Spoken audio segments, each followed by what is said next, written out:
हरे कृष्णा, श्री शिवाय नमस्तुभ्यम। तो आइए प्रिय श्रोताओं, सुनते हैं फाल्गुन मास के इस दिन की दिव्य कथा, जो ले जाए हमें प्रभु के चरणों में और दूर करे हर बाधा। आज दिनांक है 15 फरवरी और दिन है शनिवार। आज फाल्गुन मास का तीसरा दिन है। इससे पहले फाल्गुन मास के पहले दिन की कथा सुनने के लिए और दूसरे दिन की कथा सुनने के लिए आप सभी का बहुत बहुत धन्यवाद। तो चलिए शुभारंभ करते हैं आज की कथाओं का। और हर बार की तरह आज भी वीडियो को लाइक करके कमेंट्स करना बिल्कुल मत भूलिए। एक बार देवराज इंद्र सहित देवताओं ने भगवान शिव की परीक्षा लेनी चाहिए। तब वो देवों के गुरु बृहस्पति के साथ कैलाश पर्वत पर जा पहुँचे। भगवान शिव ने अपनी आत्मिक शक्ति के बल पर जान लिया कि लोग मेरी परीक्षा लेने आ रहे हैं, इसलिए उन्होंने एक अवधूत का वेश धारण कर लिया और उनके मार्ग में आ खड़े हुए। देवराज इंद्र इस बात से अनभिज्ञ थे। तब इंद्र ने उन्हें राह से हट जाने का संकेत किया, किंतु अवधूत विषधारी शिव जी अपने स्थान पर खड़े रहे। यह देखकर इंद्र को क्रोध आ गया। कहने लगे, अरे हट, रास्ते से जानती नहीं मैं कौन हूँ, हट जा, नहीं तो व्रत से तेरे टुकड़े टुकड़े कर दूंगा। धमकी सुनकर अवधूत वेशधारी शिव जी को क्रोध आ गया। उन्होंने जोर से एक हुंकारा भरी, जिसे सुनकर चारों दिशाएं कांप उठी। गुरु बृहस्पति तुरंत भाप गए कि अवधूत वास्तव में और कोई नहीं बल्कि स्वयं भगवान शिव है। तब उन्होंने क्या अनर्थ कर रहे हो सुरेंद्र, तुम भगवान शिव को नहीं पहचान रहे? अरे यह तो साक्षात भगवान शिव है। तब इंद्र को अपनी भूल का ज्ञान हुआ और वह तुरंत भगवान शिव के चरणों में गिरकर क्षमा मांगने लगा। कहने लगा कि क्षमा करे भगवान, मुझसे पहचानने में भूल हो गई। गुरु बृहस्पति ने भी कहा, हाँ प्रभु, देवेंद्र को क्षमा कर दीजिए, ये आपको पहचान नहीं पाए थे और अनजाने में ही इन्होंने आपको अपशब्द भी कह दिए। क्षमा कीजिए प्रभु। गुरु बृहस्पति की अनुनय विनय करने पर भगवान शिव ने इंद्र को क्षमा कर दिया। फिर इस घटना के कुछ दिनों के बाद एक विलक्षण चमत्कार हुआ। समुद्र तट पर गंगा सागर के किनारे एक बालक रेत में पड़ा हुआ रुदन कर रहा था। उसके गले में इतना प्रलयकारी रुदन फूट रहा था कि उसके चारों दिशाएं कांपने लगी। देव, दानव, दैत्य सब घबरा गए। वायु थम सा गई।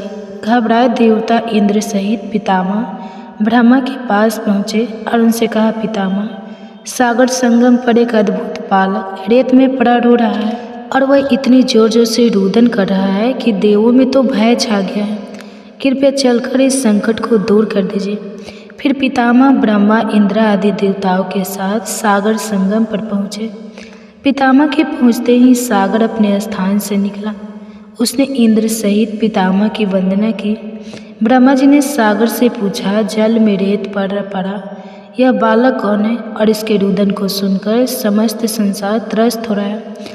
तब सागर ने कहा, मैं नहीं जानता भगवान, एक दिन एक विलक्षण तेज लहरों में आ गया था, उसी से इस बालक की उत्पत्ति हुई है।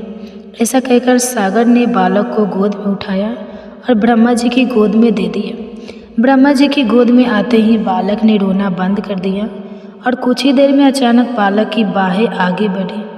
उसकी दोनों बाहों ने ब्रह्मा जी का गला पकड़ लिया। यह देखकर अन्य सभी देवता स्तंभित हो उठे। ब्रह्मा जी ने अपना गला छुड़ाने का प्रयास किया, किंतु बालक के हाथों की पकड़ और मजबूत हो गई। फिर अचानक बालक ने उनका गला छोड़ दिया और मुस्कुराने लगा। तब ब्रह्मा जी अपना गला सुलाते हुए बोले, अरे इस बालक का नाम क्या है? सागर से तो अभी से बड़ा बलशाली है। तब सागर ने कहा, इसका अभी नामकरण नहीं हुआ है पितामह, आप ही इसका कोई नाम रख दीजिए। तब ब्रह्मा जी बोले, मैं इसका नाम जलंधर रखता हूँ और आज से यह तुम्हारा ही पुत्र कहा जाएगा।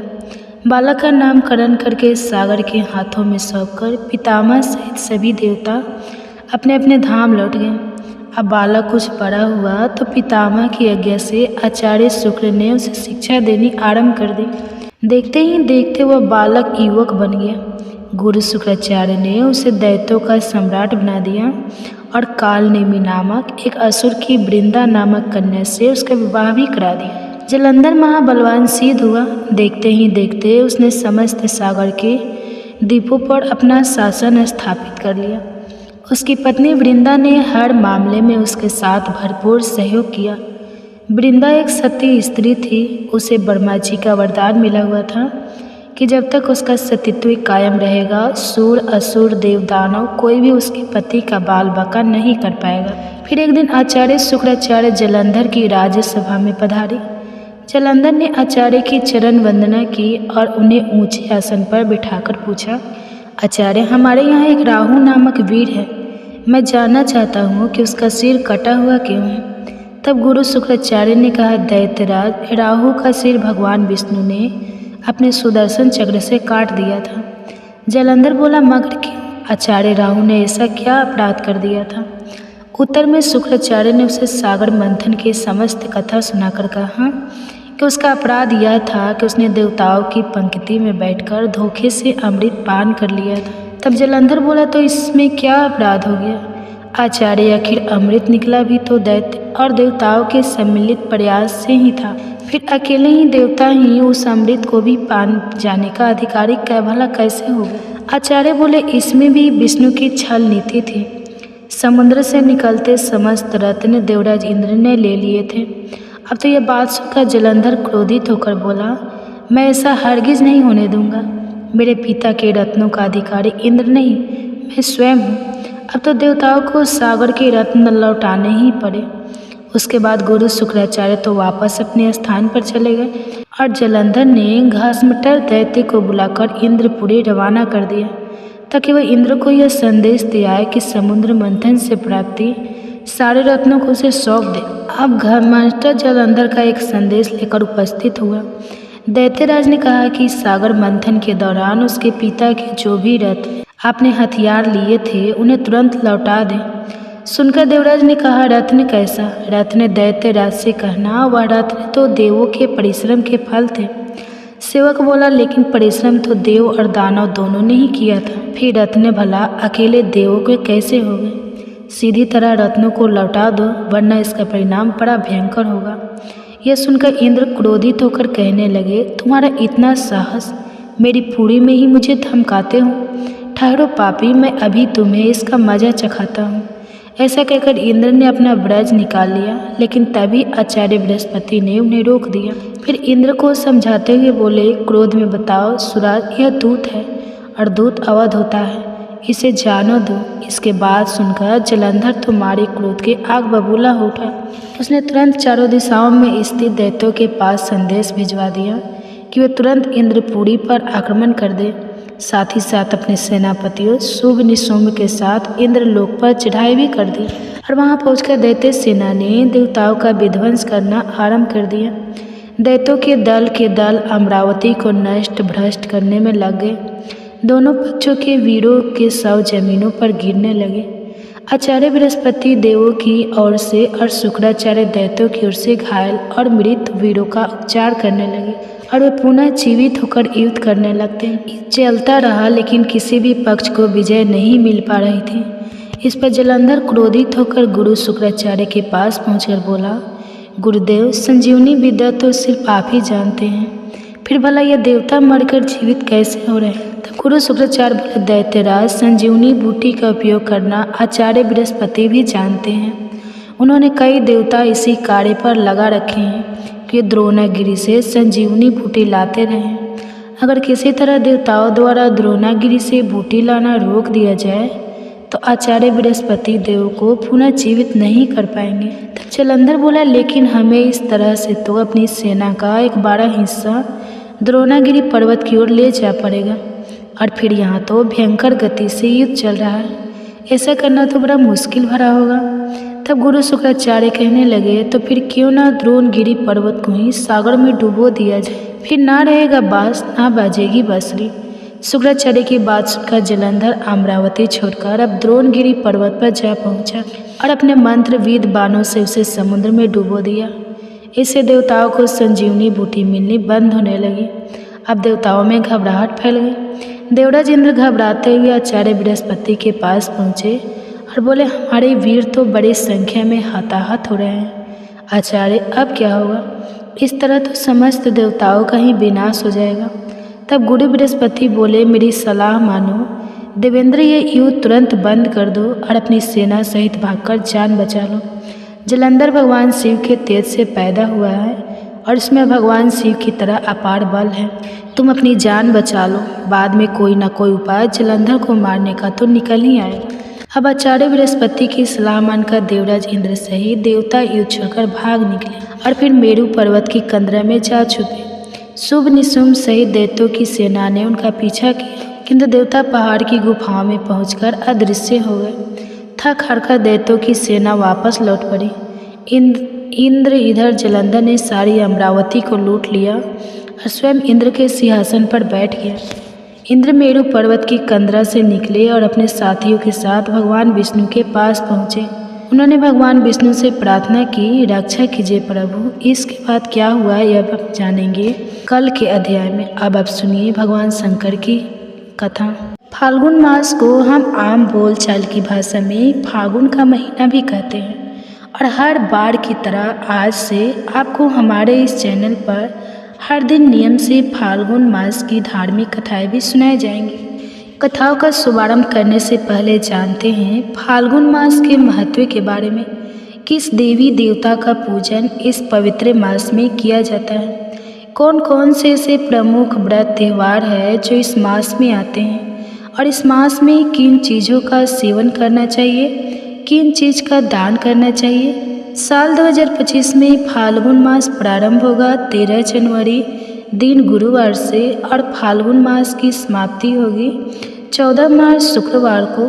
फाल्गुन पूर्णिमा के दिन जिस दिन रंगों का त्यौहार होली मनाया जाएगा, इस महीने में आने वाले सबसे खास त्यौहार के बारे में अगर बात करें तो संकष्टी चतुर्थी, विजयादशमी, महाशिवरात्रि, आंवला की एकादशी और होली से ठीक 8 दिन पहले होलास तक लग जाते हैं। यह 8 दिनों का समय होता है जिसमें सभी शुभ काम रुक जाते हैं। हिंदी पंचांग के अनुसार अंतिम महीना होता है फाल्गुन का और इस महीने से धीरे धीरे गर्मी के दिन शुरू होने लगते हैं, ठंड कम होने लगती है। फाल्गुन मास में वैसे तो ये सारे त्यौहार प्रमुख है, लेकिन इन सभी त्योहारों में से 2 त्यौहार सबसे बड़े होते हैं जो खूब धूमधाम से मनाए जाते हैं। एक तो महाशिवरात्रि और दूसरा होली। हिंदू धर्म के अनुसार अन्य देवताओं में से एक चंद्र देवता है और चंद्र देवता के स्वामी भगवान शिव हैं और शिव जी ने चंद्रमा को अपने मस्तक पर धारण कर रखा है। इसलिए अगर पुराणों की मानो तो फाल्गुन मास चंद्र देवता की आराधना के लिए सबसे उपयुक्त समय माना जाता है, क्योंकि यह चंद्रमा का जन्म माह भी माना जाता है। इसके अलावा फाल्गुन मास भगवान श्री कृष्ण को भी समर्पित है। इस मास में भगवान श्री कृष्ण के 3 स्वरूपों की पूजा बहुत ही लाभदायी मानी जाती है, जिसमें श्री कृष्ण के बाल कृष्ण रूप और युवा रूप के कृष्ण और गुरु कृष्ण की पूजा की जाती है। बाल कृष्ण रूप की पूजा संतान प्राप्ति के लिए, युवा स्वरूप कृष्ण का पूजन दाम्पत्य जीवन मधुर बनाने के लिए और गुरु रूप कृष्ण का पूजन मोक्ष और वैराग्य पाने के लिए सभी को करना चाहिए। फाल्गुन शुक्ल अष्टमी को महालक्ष्मी जी और माँ सीता जी की पूजा का विधान है। इस मास में अपने खान पान और दिनचर्या में बदलाव करना बहुत ही खास माना जाता है, क्योंकि इस मास में भोजन में अनाज का प्रयोग कम और मौसमी फलों का सेवन अधिक करने की मान्यता है। इस मौसम में गर्म जल को छोड़कर शीतल जल से स्नान करना उत्तम होता है। अगर संभव हो तो गंगा स्नान का लाभ भी अवश्य उठाएं। मान्यता है कि रोगों से मुक्ति पाने के लिए फाल्गुन का महीना उत्तम है और इस महीने में भोले शंकर को सफ़ेद चंदन अर्पित करने से स्वास्थ्य लाभ होता है। चाहे तो आप हर दिन की पूजा में अर्पित कर सकते हैं, या जो बहुत ही खास जो भगवान शिव को भी समर्पित दिन होते हैं या कोई खास पूजा पाठ के दिन होते हैं, उनमें आप भगवान शिव का या शिवलिंग का चंदन से अभिषेक कर सकते हैं।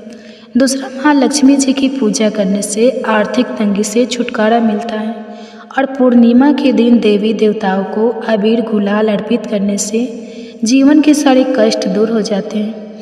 फाल्गुन मास में दान का अधिक महत्व है और इस महीने में अपनी क्षमता के अनुसार गरीबों को दान और पितरों के निर्मित तर्पण भी जरूर करना चाहिए। फाल्गुन मास में शुद्ध घी, तेल, सरसों का तेल जिसमें खास तौर पर और मौसमी फल आदि का दान अत्यंत ही शुभ फल प्रदान करने वाला माना गया है। इस मास में ज़्यादा से ज़्यादा रंगीन वस्त्रों का आपको प्रयोग करना चाहिए। सुगंध का प्रयोग आप करें और भगवान कृष्ण की पूजा में अधिक से अधिक जितने हो सके रंग बिरंगे ताजे फूलों का प्रयोग करें और ध्यान रखें हर बार की तरह मांस, मदिरा या नशे आदि के सेवन से परहेज करना चाहिए। तो चलिए अब शुभारंभ करते हैं फाल्गुन मास महात्म की कथाओं का। और कथा सुनकर आप वीडियो को लाइक करके कमेंट बॉक्स में हर हर महादेव तो जरूर लिख दीजिएगा, क्योंकि कथा सुनने के बाद आप इतने मुग्ध हो जाते हैं, मोहित हो जाते हैं कि आप वीडियो को लाइक करना या फिर कमेंट करना तो भूल ही जाते हैं। इसलिए आप हर दिन कथाएं सुनने के साथ साथ वीडियो को लाइक करके कमेंट भी जरूर कर दिया करें, क्योंकि कमेंट के माध्यम से मुझे यह भी पता चल जाता है कि आपको यह कथाएं कैसी लगती है। प्राचीन समय में नर्मदा नदी के तट पर नरम पंथी के परम भक्त और जितेंद्रिय थे। उनका गृहस्थ जीवन बहुत ही सुखी था। एक बार उनकी पत्नी सुचित समृति ने उनसे कहा कि स्वामी, मेरे मन में बड़े समय से एक इच्छा है। तब मुनीश्वर बोले, ऐसी क्या इच्छा है जो तुम्हें इतने समय तक अपने हृदय में दबा कर रखनी पड़े? निसंकोच होकर कहो। तब देवी सुसमृति बोली कि हे देव, मैं आपसे भगवान महेश्वर जैसा एक तेजस्वी पुत्र चाहती हूँ। कृपा कर आप मेरी इस इच्छा को पूर्ण कीजिए। पत्नी की बात सुनकर विश्वान क्षण भर के लिए सतबद्ध हो गए। वे सोचने लगे कि मेरी पत्नी ने यह कैसा दुर्लभ वर मांग लिया। ऐसा प्रतीत होता है कि भगवान पिनाकी रुद्र स्वयं उसके जीवा पर बैठकर बोल रहे हैं। ऐसा विचार करके उन्होंने अपनी पत्नी को अवशासन दिया और वे वाराणसी जा पहुँचे और कठिन तप द्वारा भगवान शंकर की बृहस् लिंग की उपासना करने लगे। तपस्या करते करते विश्वान मुनि को 12 मास बीत गए। रवे मास में एक दिन स्नान करके जैसे वे बृहस् लिंग के निकट पहुँचे, उन्हें लिंग के मध्य में एक बालक दिखाई दिया जिसकी आयु 8 वर्ष थी। उसके मस्तक पर पीले रंग की जटा सुशोभित थी और मुख पर मधुर मुस्कान खिल रही थी। उसके सुरवाग भस्म युक्त थे और वह दिव्य बालक श्रुति सूतों का पाठ कर रहा था। उस अद्भुत बालक को देखकर विश्वानर मुनि रोमांचित हो उठे और अभिलाषा पूर्ण करने वाले 8 पग द्वारा भगवान शिव की स्तुति करने लगे। फिर उनकी स्तुति से प्रसन्न होकर बाल रूप भगवान शिव ने कहा, महामते, मैं तुम्हारी तपस्या से अति प्रसन्न हूँ। अब तुम अपने घर जाओ। समय आने पर मैं तुम्हारी पत्नी की इच्छा अवश्य पूर्ण करूँगा। मैं उसके गर्भ से पुत्र रूप में प्रकट होगा और उस अवतार में मेरा नाम गृहपटिस लौट गए। फिर समय आने पर समस्त अभिष्ट के विनाशक तथा दोनों लोकों के लिए सुखदायक भगवान रुद्र का सुत समृद्धि के गर्भ में से अवतार हुआ। उस बालक का जात कर्म करने के लिए स्वयं ब्रह्मा मुनि विश्वान के घर उपस्थित हुए और उन्होंने उसका नाम रखा गृहपटिस। बालक को वेदों आदि की शिक्षा दी। जब वह बालक 9 वर्ष का हुआ तो एक दिन देवर्षि नारद उसके दर्शन हेतु विश्वनर मुनि के घर पधारे। मुनि विश्वास ने उनका हृदय से सत्कार कर यथोचित आसन आदि दिए।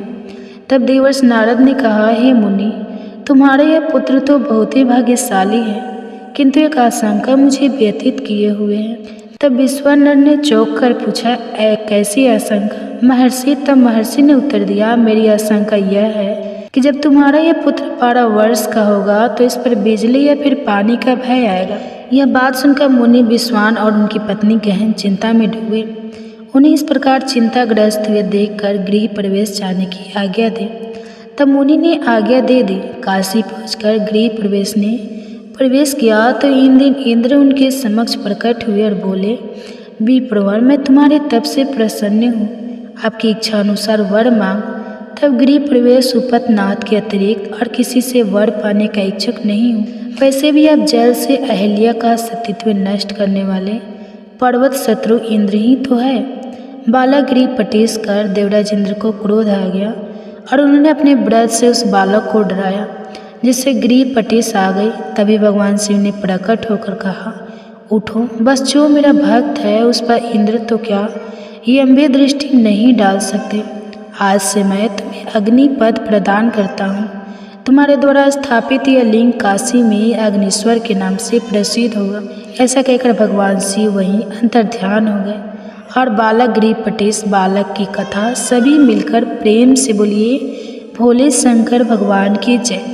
आप सुनिए फाल्गुन मास महात्म की आज का अध्याय। बहुत पुरानी बात है। गांव में भगवान शिव का एक मंदिर था। उसी मंदिर के बाहर एक पेड़ था। जिस पर एक नन्ही चिड़िया रहा करती थी। चिड़िया के 3 छोटे छोटे बच्चे भी थे और वह चिड़िया गांव के घरों से दाना चुग कर लाती, खुद भी खाती और अपने नन्हे मुन्ने बच्चों का पेट भी भरा करती। बहुत पुरानी बात है, एक गांव में भगवान शिव का एक मंदिर था। उसी मंदिर के बाहर एक पेड़ था जिस पर एक नन्ही चिड़िया रहा करती थी। चिड़िया के 3 छोटे छोटे बच्चे भी थे और वह चिड़िया गांव के घरों से दाना चुग कर लाती, खुद भी खाती और अपने नन्हे मुन्ने बच्चों का पेट भी भरा करती। वह चिड़िया भगवान शिव की भक्त थी, हमेशा मन में भगवान शिव और माता पार्वती को याद करा करती। उसी गांव में एक सेठ और सेठानी भी रहा करते थे। सेठ सेठानी की कोई भी संतान नहीं थी। सेठानी इसी बात से दुखी होकर घर के पीछे बैठकर अक्सर रोती रहती थी। वह चिड़िया पेड़ पर बैठकर उस सेठानी को रोता हुआ देखती। यह देखकर वह चिड़िया खुद भी परेशान हो जाती और मन में भगवान शिव और माता पार्वती से सेठ सेठानी को संतान देने की प्रार्थना किया करती। सेठानी बहुत ही धार्मिक और दयालु थी, लेकिन सेठ बहुत कंजूस था और उसे पूजा पाठ भी पसंद नहीं था। उसका मन किसी भी धार्मिक कर्म में नहीं लगता था और वह दान आदि देने से भी मना किया करता था। सेठ को भगवान पर कोई विश्वास नहीं था। वह कभी भी पूजा पाठ नहीं करता था और ना ही कभी कोई व्रत की कथा पढ़ता या सुनता था। सेठ के इन्हीं कर्मों के कारण उन्हें संतानहीन होने का दुख झेलना पड़ रहा था। उधर सेठानी को गांव की ही औरतें सब बाज कहती, तो सेठानी घर के पीछे बैठकर रोती रहती। चिड़िया पेड़ पर बैठकर जब यह सब देखती तो उसे सेठानी पर बहुत तरस आता था। उसे बहुत दुख हुआ करता था। एक दिन मन में कुछ सोचकर उस चिड़िया ने अपने बच्चों से कहा कि बच्चों, तुम अपना ख्याल रखना, मैं बहुत दूर जा रही हूँ और जल्द ही वापस लौटकर आ जाऊँगा। ऐसा कहकर वह चिड़िया कैलाश पर्वत की ओर उड़ चली। बहुत लंबी उड़ान के बाद आखिरकार वह चिड़िया कैलाश पर्वत पर पहुँच ही गई। उड़ान भरते भरते उसका गला सूख आया था और लंबी उड़ान के कारण वह चिड़िया बहुत थक भी गई थी। इसी कारण कैलाश पर्वत पर पहुंचने के तुरंत बाद ही वह मूर्छित हो गई। माता पार्वती ने जब उस मूर्छित चिड़िया को देखा तो उस पर तरस खाकर उसे अपने हाथ के स्पर्श से पहले जैसा ऊर्जावान कर दिया। माता पार्वती ने उस चिड़िया से पूछा कि तुम इतनी मेहनत करके इतनी लंबी उड़ान भरकर यहाँ किस कारण से आई हो? तब चिड़िया ने कहा, माता, मेरे गांव में एक सेठ सेठानी रहते हैं, लेकिन उनकी कोई संतान नहीं है। आप कृपा करके उन्हें संतान सुख दे दीजिए, आप उन्हें पुत्र दे दीजिए, क्योंकि संतान के लिए सेठानी जी बहुत दुखी है, बहुत रोती रहती है और हे माता, मुझसे उस सेठानी का दुख देखा नहीं जाता। चिड़िया की बात महादेव भी सुन रहे थे। तब महादेव ने उस चिड़िया से कहा कि वह सेठ ना तो कभी पूजा पाठ करता है, ना कभी भागवत कथा सुनता है और ना ही कोई पुण्य का कर्म करता है। उसने कोई भी ऐसा अच्छा कर्म नहीं किया जिससे उसके भाग्य में पुत्र योग बन सके, इसलिए उसका कोई पुत्र नहीं हो सकता। यह बातें जानकर नन्ही चिड़िया बार बार भगवान शिव और माता पार्वती से आग्रह करने लगी कि हे प्रभु, आप सेठ सेठानी को संतान सुख दे दीजिए। तब माता पार्वती ने भगवान शिव को इस बात के लिए मना ही नहीं लिया। तब भगवान शिव इस प्रकार बोले कि पुत्र तो उसे हम दे देंगे, लेकिन सेठ अगर अभी पुण्य कर्म नहीं करेगा तो उसका पुत्र जल्दी ही मृत्यु को प्राप्त हो जाएगा। यह बात सुनकर चिड़िया ने कहा, प्रभु, आप बस सेठानी को एक बार पुत्र दे दीजिएगा। पुत्र प्राप्त होते ही वह सेठ भी पूजा पाठ करने लगेंगे। ऐसा कहकर चिड़िया खुश हो गई और भगवान शिव और माता पार्वती को धन्यवाद देकर वहां से चली गई। आखिरकार भगवान शिव और माता पार्वती ने उस चिड़िया की विनती सुन ली और कुछ ही दिन बाद सेठानी गर्भवती हुई। 9 महीने बीतने पर सेठानी को एक पुत्र हुआ, जिसे देखकर सेठ और सेठानी बहुत खुश हुए। पुत्र होने के बाद सेठानी का तो भगवान में विश्वास और भी बढ़ गया। वह अब पहले से भी ज़्यादा पूजा पाठ करने लगी, दान पुण्य करने लगी। लेकिन सेठ का वही हाल रहा, उसने अभी कोई पुण्य कर्म नहीं किया। उसका भगवान पर अभी विश्वास नहीं हुआ। ना वो कभी पूजा पाठ करता, न कभी गाथा सुनता। पेड़ पर बैठकर वह चिड़िया अक्सर सेठ के पुत्र को देखा करती। धीरे धीरे समय बीतने लगा। अब चिड़िया को सेठ के पुत्र की चिंता होने लगी। चिड़िया को भगवान शिव की कही हुई बात याद थी। उसे सेठ के पुत्र की चिंता होने लगी। वह सोचने लगी कि सेठ का पुत्र हो गया है, इसके बाद भी वह सेठ नहीं बदला। अब भी यह कोई दान पुण्य नहीं करता, कहीं इसके पुत्र की मृत्यु न हो जाए। इसी प्रकार एक दिन चिंतित होकर वह चिड़िया फिर से लंबी उड़ान भरकर कैलाश पर्वत पर जा पहुंची और वहां जाकर भगवान शिव और माता पार्वती से आग्रह करने लगी कि वे सेठ को पुण्य कर्म करने के लिए प्रोत्साहित करें। माता पार्वती ने जब देखा कि यह चिड़िया दूसरे के लिए इतनी दयालु है, दूसरों के प्रति इतनी चिंता करती है, तो वे बहुत बहुत प्रसन्न हो गई। तब भगवान शिव और माता पार्वती एक ब्राह्मण और ब्राह्मणी का रूप धरकर उस सेठ सेठानी के घर पर गए।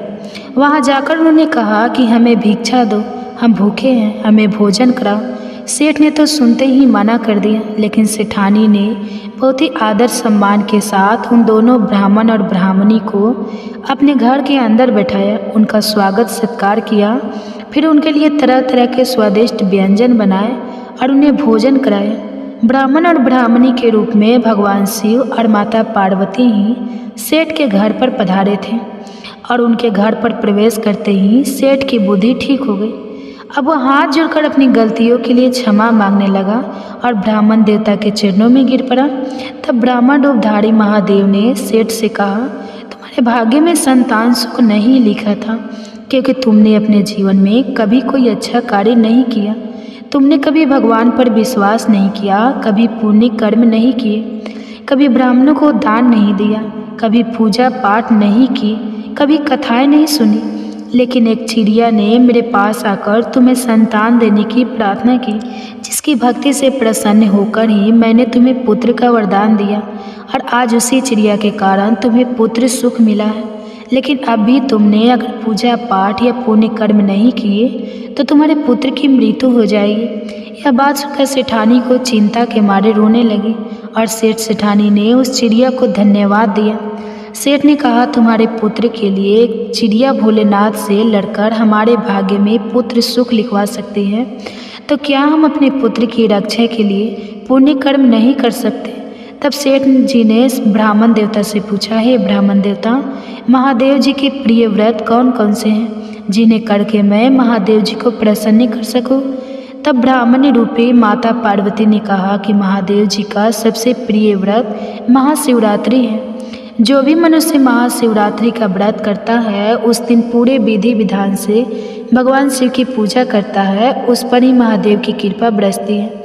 सेठ सेठानी ने कहा, अब तो हम भी महाशिवरात्रि के दिन महाशिवरात्रि का व्रत करेंगे और पूरे विधि विधान और सच्चे मन से भगवान शिव का पूजन भी करेंगे। सेठ और सेठानी को महाशिवरात्रि व्रत का विधान बताकर महादेव और देवी पार्वती वहाँ से चले गए। इसके बाद सेठ सेठानी धर्म कर्म पूजा पाठ और व्रत करने लगे, जिसके पुण्य प्रताप से उनका पुत्र और धन बढ़ने लगा। चिड़िया भी सेठाई को देखकर बहुत खुश रहने लगी और सेठानी के आंगन में दाना चुगने लगी और अपने घोंसले में बैठकर ओम नमः शिवाय मंत्र का जाप करने लगी। तो यह थी भोलेनाथ के भक्त की कहानी। अब फाल्गुन मास महात्म में शुरू करने से पहले सब मिलकर भगवान शिव का ध्यान करते हैं। ज्योतिर्मात्र स्वरूपाय निर्मल ज्ञान चतुर से नमः शिवाय संताय ब्रह्मा लिंग मूर्ते, अर्थात ज्योति मात्र जिनका स्वरूप है निर्मल ज्ञानी उनका नेत्र है, जो लिंग स्वरूप ब्रह्मा है, उन परम शांत कल्याणमयी को हमारा नमस्कार है। नैमिषारण्य तीर्थ में एक अत्यंत ऋषियों ने श्री सूत जी महाराज से कहा, हे सूत जी, आपने संक्षेप से हमें माघ मास महात्म की कथाओं का वर्णन किया, जो सभी भी पापों का हरण करने वाली और परम पवित्र हैं। हम सभी ने उसे बहुत ध्यानपूर्वक सुना है। अब हम लोग त्रिपुर विनाशक शिव जी के महात्म्य और उनके मंत्रों की महिमा को भी सुनना चाहते हैं। तब श्री सूत जी महाराज कहने लगे, मुनियों, मरण धर्मा मनुष्य के लिए इतना ही सबसे उत्तम और सनातन श्रेय है कि भगवान महेश्वर की कथा में आकरण भक्ति भाव का उदय हो। समस्त पुण्य श्रेय के संपूर्ण साधनों और समस्त यज्ञों में जप यज्ञ को ही सर्वोत्तम माना गया है। जैसे सभी देवताओं में त्रिपुरारी भगवान शंकर श्रेष्ठ हैं, उसी प्रकार सब मंत्रों में शिव जी का डर मंत्र श्रेष्ठ है। उसी को प्रणव से रहित होने पर पंचाक्षर मंत्र अर्थात नमः शिवाय भी कहते हैं। वह जप करने वाले पुरुषों को मोक्ष देने वाला है, अर्थात ओम नमः शिवाय या सर मंत्र सभी पुरुषों को मोक्ष प्रदान करता है। सीधे की इच्छा रखने वाले सभी श्रेष्ठ मुनि इस मंत्र का सम्यक रूप से सेवन करते हैं। शिव जी के शुभ पंचाक्षर मंत्र में सर्वज्ञ परिपूर्ण सच्चिदानंद स्वरूप भगवान शिव सदा ही रमते रहते हैं। श्री सूत जी कहते हैं, हे ऋषियों, फाल्गुन मास में कृष्ण पक्ष की चतुर्दशी का उपवास अत्यंत दुर्लभ है। उसमें भी शिवरात्रि में जागरण करना तो मैं सभी मनुष्य के लिए और भी दुर्लभ मानता हूँ। उससे भी अत्यंत दुर्लभ है शिवलिंग का दर्शन और परमेश्वर के पूजन को तो मैं और भी दुर्लभतर मानता हूँ। 100 करोड़ जन्मों में उत्पन्न हुई पुण्य राशि के प्रभाव से कभी शंकर भगवान की बिल्व पत्र से पूजा करने का अवसर प्राप्त होता है। 10,000 वर्षों तक जिसने गंगा जी के जल में स्नान किया है उसको जो फल मिलता है वही फल मनुष्य एक बार बिल्व पत्र से भगवान शंकर की पूजा करके अनायास प्राप्त कर लेता है। प्रत्येक युग में जो पुण्य इस संसार में हैं लुप्त हुए हैं वे सभी फाल्गु कृष्ण चतुर्दशी अर्थात शिवरात्रि में पुनः विद्यमान रहते हैं। लोक में ब्रह्मा आदि देवता और विशिष्ट आदि मुनि इस फाल्गुन कृष्ण चतुर्दशी की बुरी बुरी प्रशंसा करते हैं। इस शिवरात्रि को अगर किसी ने उपवास किया तो उसे 100 यज्ञों से अधिक पुण्य मिलता है। जिसने एक बिल्व पत्र अर्थात बेलपत्र से शिवलिंग का पूजन किया है, जिसके पुण्य की क्षमता तीनों लोकों में भला कर सकता है। इस विषय में एक परम सुंदर पुण्य कथा कही जाती है। हे ऋषियों, इवाक वंश में मित्र सह नाम से प्रसिद्ध एक परम धर्मात्मा राजा हुए हैं। वो समस्त धनुर्धारों में श्रेष्ठ सभी अस्त्र शस्त्रों से ज्ञाता शस्त्रज्ञ वेदों के पारंगत विद्वान शूरवीर अत्यंत बलि उत्साही नित्य उद्योगी और दया के निधान थे। राजा को खेल खेलने का व्यसन था। एक दिन उन्होंने अपनी बहुत बड़ी सेना साथ लिए भयंकर वन में प्रवेश किया और वहाँ बहुत सारे बाघ, जंगली सुअर और सिंहों को अपने बाणों से बींध डाला। राजा मित्र सह रथ पर सवार होकर कवच से सुरक्षित होकर वन में भ्रमण कर रहे थे। उसी समय उन्होंने अग्नि के समान आकृति वाले एक निशाचर को मार दिया। उसका छोटा भाई दूर से यह देखकर शोक मग्न हो गया और वह कहीं छिप गया। भाई को मारा गया देखकर उसने मन ही मन इस प्रकार विचार किया कि राजा तो बड़ा दुर्विषय है, इसे छल से ही जीतना चाहिए। ऐसा निश्चय करके वह पाप आत्मा राक्षस मनुष्य के समान आकृति बनाकर राजा के पास आ गया। राजा ने सेवा करने के लिए विनीत भाव से आए हुए उस पुरुष को देखकर अज्ञानवश उसे रसोई घर का अध्यक्ष ही बना दिया। इसके बाद राजा लौटकर अपनी पूरी को आ गए। महाराज मित्र सह की पत्नी मंद नाम से प्रसिद्ध थी। वह नल की स्त्री दयामती के समान बड़ी पतिव्रता थी। एक दिन राजा मित्र सह ने श्राद्ध के दिन मुनिवर वशिष्ठ जी को निमंत्रित करके अपने घर पर बुलाया। उस समय रसोइये के रूप में राक्षस ने साग में मनुष्य का मांस मिला दिया और वही वशिष्ठ जी के आगे परोस दिया। उसे देखकर वशिष्ठ जी बोले, राजन, तुझे धिक्कार है, तो इतना दुष्ट और छैली है कि मेरे आगे मनुष्य का मांस रख। इस पाप के कारण जा तो राक्षस हो जाएगा। राजा मुनि के चरणों में गिर पड़े और मुनि को विश्वास दिलाने लगे कि उन्होंने ऐसा नहीं किया है। जब मुनि को अपने तपोबल से यह मालूम हुआ कि सारी करतूत तो राक्षस की है, तब उन्होंने उस श्राप को 12 वर्षों की अवधि में सीमित कर दिया। तब राजा भी कुपित होकर बोले कि यह मेरी करतूत नहीं थी और ना ही मैं इस विषय में कुछ जानता ही था। मुनिवर, तब भी आपने मुझे अकारण श्राप दे डाला, इसलिए गुरु होने पर भी मैं आपको श्राप देता हूँ। ऐसा कहकर राजा अंजलि में जल भरकर अपने ही गुरु को श्राप देने के लिए तत्पर हो गए। यह देखकर रानी मंद ने पति के चरणों में गिरकर उन्हें ऐसा करने से रोका। रानी के वचन का मान रखने के लिए राजा श्राप देने से निर्वृत्त हो गए और उस अंजलि को जल को उन्होंने अपने दोनों पैरों में डाल दिया, क्योंकि वह जल तो श्रापित हो चुका था, जिससे राजा के दोनों पैर मलिन हो गए अर्थात कलम युक्त हो गए। तब से राजा का नाम कलमासपाद हो गया। गुरु के श्राप से राजा वन में विचरने वाले राक्षस बन गए। एक दिन वन में कहीं किशोर अवस्था वाले विवाहित मुनि दंपति रमन कर रहे थे। उस समय उस नरभक्षी राक्षस ने तरुण मुनि कुमार को खाने के लिए पकड़ लिया, ठीक वैसे ही जैसे मृग के नन्हे से शिशु को कोई व्याघ्र पकड़ लेता है। राक्षस के वश में पड़े हुए अपने पति को देखकर उसकी प्यारी पत्नी करुणापूर्वक बोली, हे सूर्यवंशी यशोदा, महाराज आप ऐसा पाप मत कीजिए। आप राक्षस नहीं, अयोध्या के सम्राट हैं, राजा मंद के प्रति है ये प्रभु, ये मेरे स्वामी तो मुझे प्राणों से भी अधिक प्रिय है। इन्हें मत मारिए। शरण में आए हुए दीन दुखी मनुष्य को आप ही सहारा देने वाले हैं। इन महात्मा पति के बिना मेरा यह शरीर मेरे लिए महान भार है। इस मलिन पापम 5 भौतिक शरीर से क्या सुख होगा। यह मुनि कुमार देखने को बालक है, किंतु वेदों के विद्वान, शांत तपस्वी और अनेक शास्त्रों की ज्ञाता हैं। इन्हें प्राण दंड देकर आपको संपूर्ण जगत की रक्षा करने का पुण्य प्राप्त होगा। महाराज, मैं एक ब्राह्मण की पत्नी हूँ, अभी बालिका हूँ, मुझ पर कृपा कीजिए। आप जैसे साधु पुरुष अनाथों, दीनों और पीड़ितों पर कृपा करने वाले होते हैं। इस प्रकार प्रार्थना करने पर भी उस निर्दय नरभक्षी राक्षस ने उस ब्राह्मण कुमार की गर्दन मरोड़ डाली और उसे मारकर खा गया। तब वह पतिव्रता ब्राह्मणी अत्यंत सुख से ग्रस्त होकर विलाप करने लगी। उसने पति की हड्डियों को एकत्रित करके भयंकर चिंता प्रज्वलित की और पति का अनुसरण करने के लिए अग्नि में प्रवेश करते समय राक्षस रूपधारी राजा को इस प्रकार श्राप दिया, अरे वो पापात्मा, तूने मेरे पति को खा लिया है, इसलिए तू भी जब स्त्री से समागम करेगा उसी समय तेरी मृत्यु हो जाएगी। ऐसा कहकर वह पतिव्रता पत्नी चिंता की आग में प्रवेश कर गई। गुरु के शाप का उपयोग करके राजा पुनः अपने स्वरूप को प्राप्त हुआ और प्रसन्नतापूर्वक घर को चले गए। उन्हें एक के बदले दूसरा श्राप मिल गया था। रानी मंद उस पतिव्रता ब्राह्मणी के श्राप को जानती थी, इसलिए वैधव से डरकर उन्होंने रति की इच्छा वाले पति को अपने पास ही आने से मना कर दिया। राजा मित्र सह राज्य के सुख भोग से विरक्त हो गए और संपूर्ण लक्ष्मी का त्याग करके फिर से वन में चले गए। राज्य छोड़कर संपूर्ण पृथ्वी पर विचर हुए। राजा ने अपने पीछे पीछे आती हुई एक भयंकर रूप वाली पिशाचनी को देखा। वह ब्रह्मा हत्या थी। श्रेष्ठ मुनियों के उपदेश से राजा ने उस ब्रह्म हत्या को पहचान लिया। उसके निवारण के लिए विरक्ति चित्त वाले राजा ने अनेकों वर्षों तक बहुत से क्षेत्रों में विचरण किया।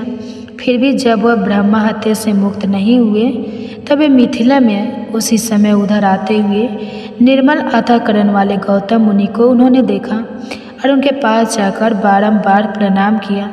जब मुनि श्रेष्ठ गौतम ने राजा को आशीर्वाद देकर मंद मंद मुस्कुराते हुए कहा, राजन, तुम्हारे यहाँ कुशल तो है ना?